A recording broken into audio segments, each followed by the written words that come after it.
કેશોદ ખાતે હિન્દુ યુવા સંગઠન દ્વારા અષાઢી બીજની જગન્નાથજીની શોભાયાત્રાના આયોજન બાબતે મીટિંગ યોજાઈ હતી।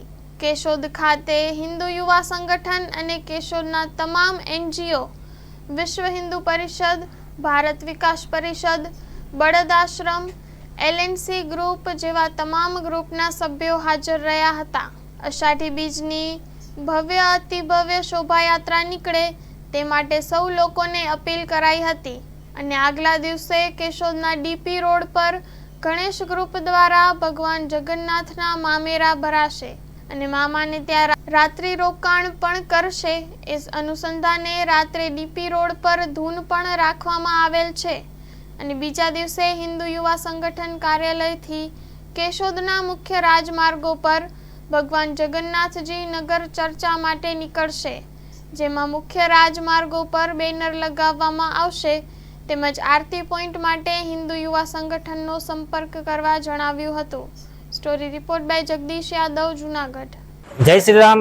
હું છું વિશાલ સોલંકી, હિન્દુ યુવા સંગઠન તાલુકા પ્રમુખ કેશોદ।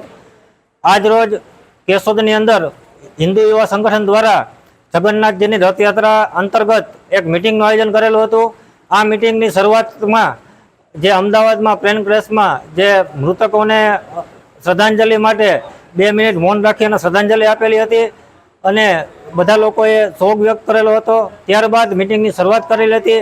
આ મિટિંગ આ રથયાત્રા છે એ સંપૂર્ણ જેમ અમદાવાદની અંદર દોરડા વડે ખેંચવામાં આવે છે એવી જ રીતે કેશોદની અંદર દોરડા વડે ખેંચવામાં આવશે અને ભગવાન નગર દર્શને નીકળશે।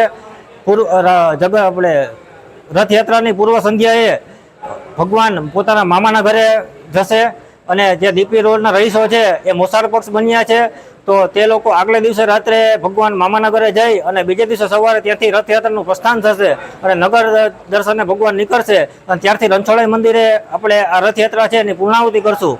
તમામ એનજીઓએ તૈયારી બતાવી છે કે અમે લોકો નાણાંથી આ રથયાત્રાનું રથ ખેંચશું, તો તમામ એનજીઓનો પણ ખૂબ ખૂબ આભાર માનીએ છીએ। આવી જ રીતે તમામ કાર્યક્રમમાં સાથ અને સહકાર આપો એવી વિનંતી સાથે જય શ્રી રામ। આ શોભાયાત્રાનો રૂટ છે ડીપી રોડથી હિન્દુ યુવા સંગઠનના કાર્યાલયથી લક્ષ્મીનગર, ત્યાંથી અમૃતનગર, ત્યાંથી આપણે લીંબુ સોડા, ત્યાંથી આઝાદ ક્લબ, ચાર ચોક, મીરા મેડિકલ થઈ આંબાવાડીમાં ખાડી ભંડાર પાસે થઈ બગીચા પાસે થઈ આનંદ એપાર્ટમેન્ટ, ત્યાંથી પીપલિયાનગર સોડિયમ સોસાયટી અને ત્યાંથી આ રથયાત્રા છે રણછોડરાય મંદિરે પૂર્ણ થશે। લોકો, હિન્દુ સમાજના લોકોમાં ઉત્સાહ છે, લોકો ઠેર ઠેર ભગવાનને સ્વાગત કરવાના છે, ભગવાનની પૂજા આરતી કરવાના છે। હજી આમાં કોઈના રૂટ ઉપર કોઈને પૂજા કે આરતી કરવી હોય તો હિન્દુ યુવા સંગઠનનો સંપર્ક કરી શકે છે અને આ રથયાત્રાના શોભાયાત્રા રૂટ ઉપર બેનરો પણ લાગવાના છે અને ત્યારબાદ આ શોભાયાત્રાનું સુશોભન પણ થવાનું છે। આ શોભાયાત્રા ભવ્યથી ભવ્ય રીતે કેશોદમાં નીકળશે એવી અમારી એક અપેક્ષા છે।